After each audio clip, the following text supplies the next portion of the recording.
Hey, welcome to the show. Secondhand blasters, let's go, let's go. Gonna break it down, piece by piece. Nerf's got a secret we'll release.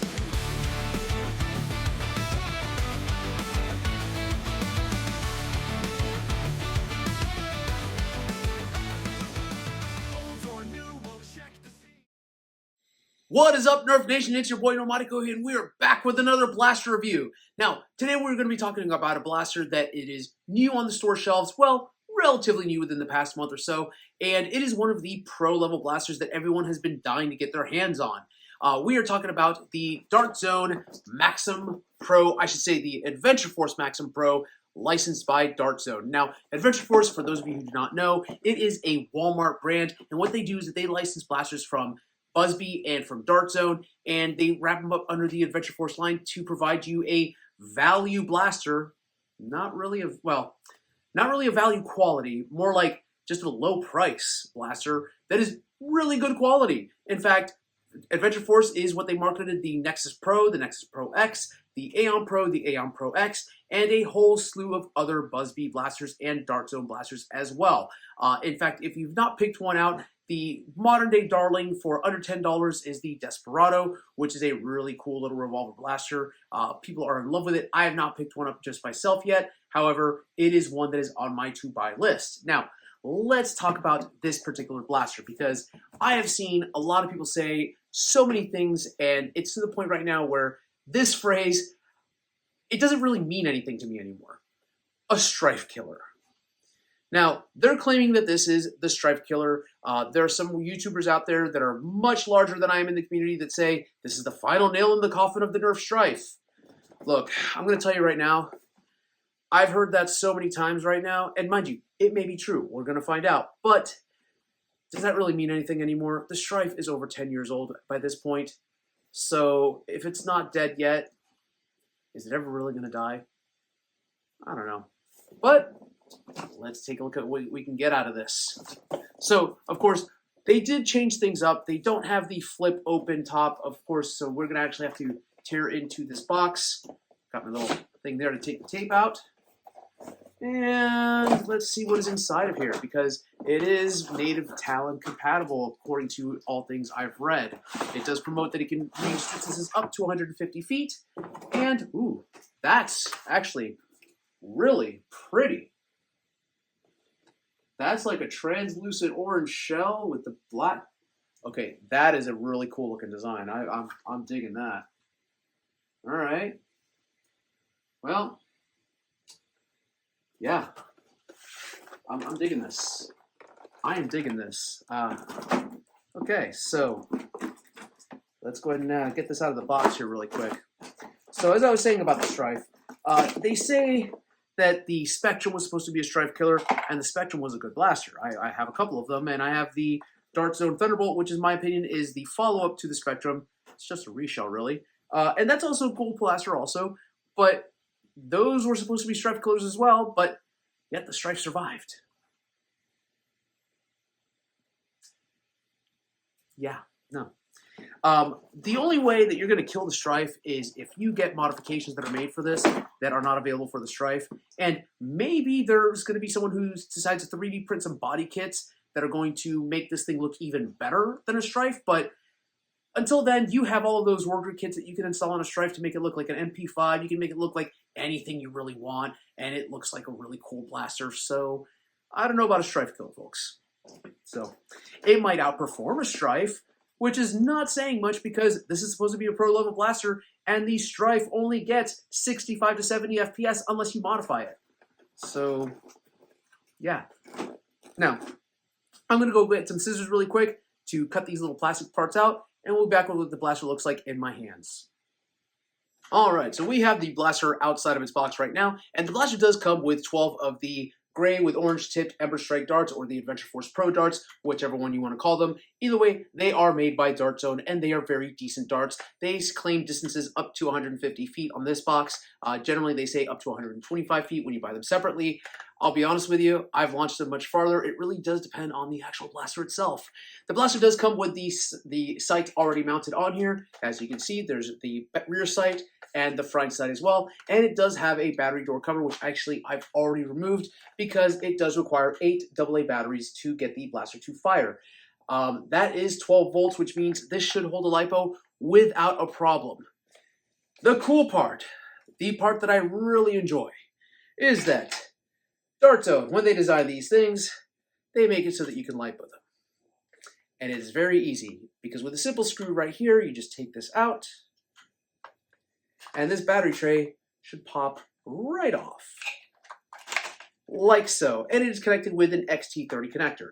Now, the XT30, it is my preferred connector when it comes to batteries, only because of the fact that you can actually fit any battery with an XT30. And yeah, there's LiPos that use them, so why not? I know a lot of people like to use the XT60s, however, with smaller blaster builds, I prefer the XT30. And now, the cool thing is that Dart Zone already did release certain batteries that are XT30 capable, such as the ones that come with the Venom and the one that comes with the Omnia. So you could definitely use those with this blaster, but those are only 2S capable. They are not 3S. For this case, I have one of the RTD3 batteries with an XT30. This is the one that was from Out of Darts that is made more for the Worker Hurricane blaster when you do the Category 5 upgrade to it, which if you have not seen my short about it, you can see the performance with the Cat 5 Hurricane. It's pretty fun. So the cool part about it is that it is already made to fit snug in here, like so. You don't need an extended battery unless you get a much larger LiPo. We just slap this on, and this is where I will say it would have been nice had they done a thumb screw, kind of like what they did with Venom, but that is okay. Thumb screws do not cost that much. You could probably just use a standard thumb screw that you can get from Worker for a Stryfe, and it should work on here. We will test that later on. We screw that in, and then this battery is now powered and ready to go. So it does come with one curved purple magazine, which is kind of nice because it does contrast perfectly with the orange, and it blends with the actual shell itself. Now, I will tell you that this right here, it is not a sticker. This is actually embossed onto the shell, and it is textured, which is really comfortable. You do have, of course, the buttstock attachment, and then you just push this down to extend it, so it is extendable, and that's nice, and it just pops off if need be.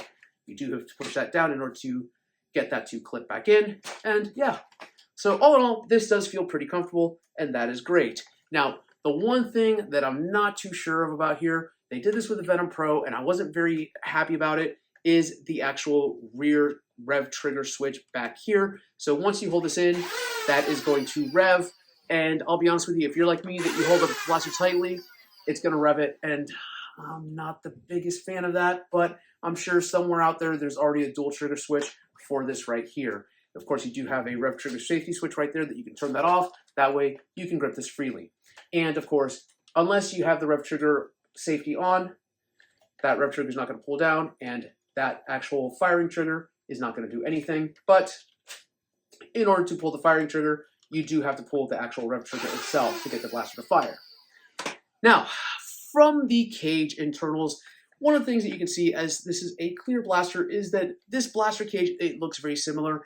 I have heard rumor, and I'm not going to confirm it yet, but the rumor is that this is essentially Stryfe geometry. So if you have a 3D printed Stryfe cage with a higher crush, you could probably slap it in here to boost the performance, definitely. And we'll see about that. I can tell that these are larger wheels, which is kind of nice. Very nice indeed. So all in all, the Maxim Pro, when we first saw it, a lot of us said, oh, great, it's a Pro version of the Thunderbolt. And looking at it, yeah, that's what this is. And that's not a bad thing. So here's the thing. $40, you get an out-of-box ready Pro blaster that is pretty sweet looking. And yeah, it is semi-auto. One of the things that was announced by Dart Zone, and I kind of love that they said this here, is they flat out told you, the worker kit for the Stryfe that's full auto, it'll work here also. You just have to do some slight tweaking to it. I love it when a company encourages you to modify their blasters. Maybe Dart Zone is paying attention to the community. Maybe Hasbro should follow suit. Just saying. But enough of my opinions. Let's talk performance. We're going to actually run this through the chronograph really quick. It says it can go up to 150 feet per second.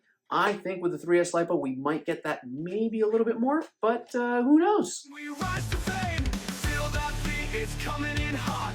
Drums are pumping, hit the spot. Maxim's fired, we won't stop. Hey, tune in now, we're on top. Hey, hey, welcome to the show. Second hand watches, let's go, let's go. Gonna break it down, piece by piece. Not a secret we'll release.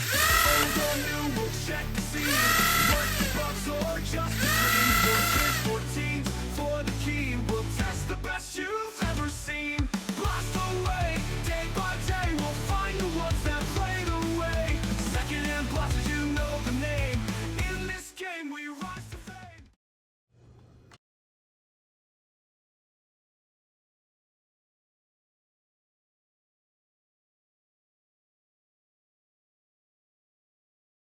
Feel that beat, it's coming in hot. Drums are pumping, hit the spot. Blasters fire, we won't stop. Hey, tune in now, we're on top. Hey. Well, it feels good to be outside to do a distance test using the Adventure Force Maxim Pro. It is a beautiful windy day out here in central Ohio, if you can't tell by the fact that my hair's going all over the place. But we're gonna launch a couple of shots. We're gonna do an angled shot down the parking lot and a straight shot. See just how far this goes. It does make claims of up to 150 feet, so we'll see and test that out. Of course, we are running this on 3S LiPo, so it might give us more of an advantage, but it's around the same voltage as if you would have had the 8 AA batteries.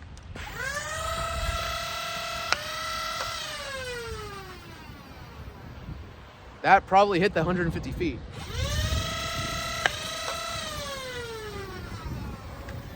We'll be back with those numbers.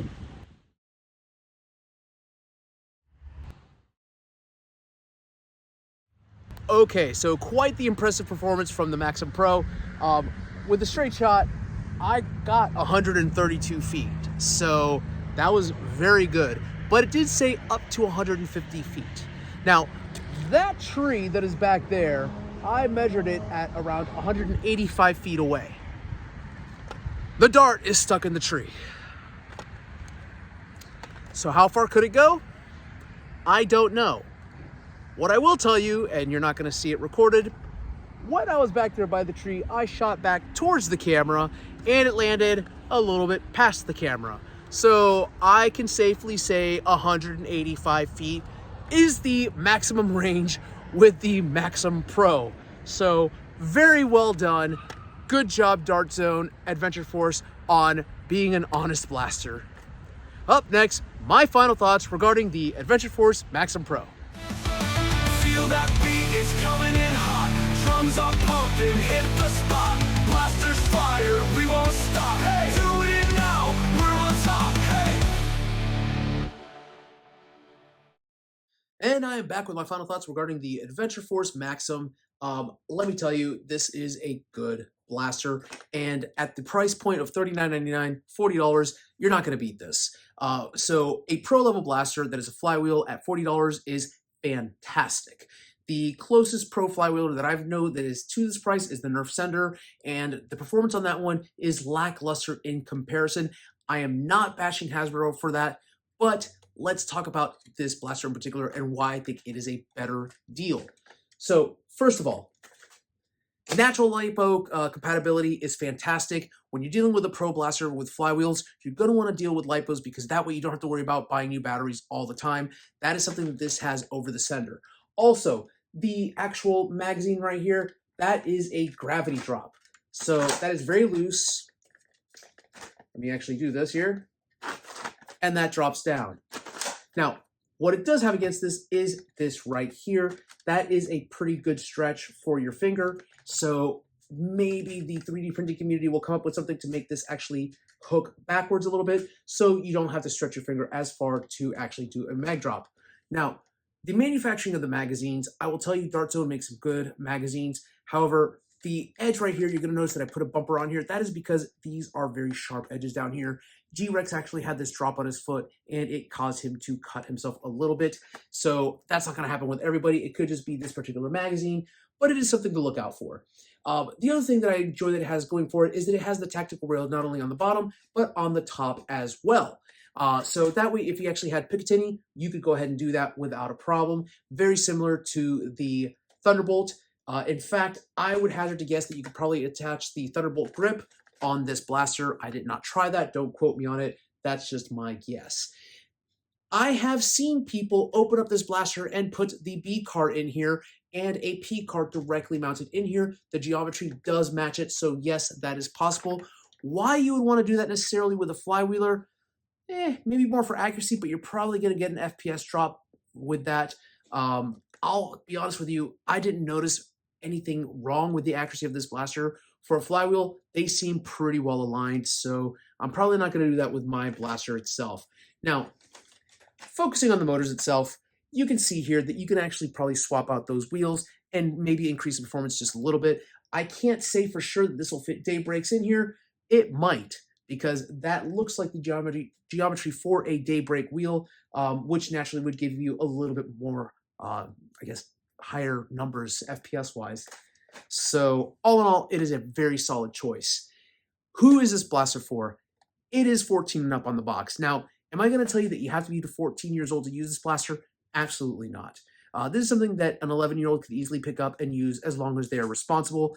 I would definitely not put it in the hands of an 8-year-old because you saw the numbers in the chronograph. This is going to shoot pretty powerful. It hits 150 average. Sometimes I got up to 160, and that's using the Ember darts. I did try to run through some of the, I guess, the Venom darts that Dart Zone has released, the Nitro darts, and you got roughly the same numbers. So anywhere between the 150 to 160 range is what you're going to get, whether you use Bamboo, whether you use Ember, whether you use the Ruby darts.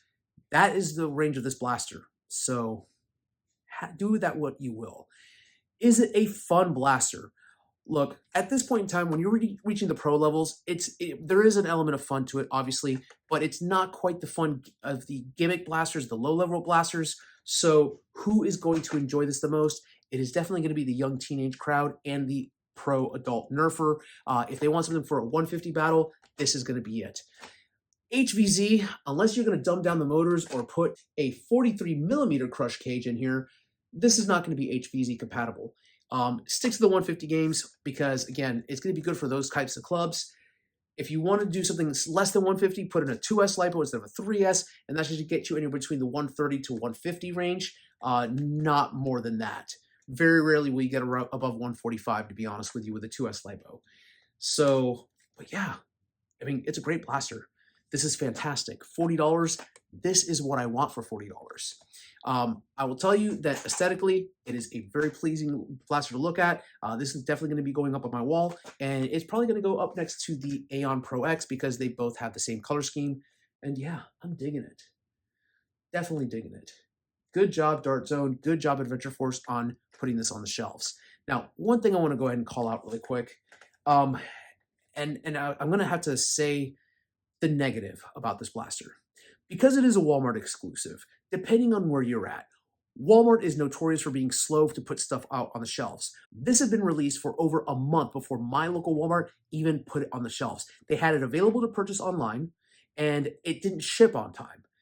They said that they had the shipment, but they sat on it in their backstock area for over a week before putting it on the shelves. But there had been other stores that had had it all around the country. So one of the things I want to point out, and Hasbro is guilty of doing this as well, but they really got to stop with this exclusivity garbage. I understand that Adventure Force is a Walmart brand technically, but if Dart Zone is going to create it for Adventure Force, they got to go ahead and launch it as Dart Zone somewhere else so people can actually get a hold of it. Because all they're doing is that they're injuring their own bottom line when it comes to sales by limiting it to just being a Walmart exclusive. X-Shot faced a similar thing with the long shot in the sense that they made it a Target exclusive, and you know what?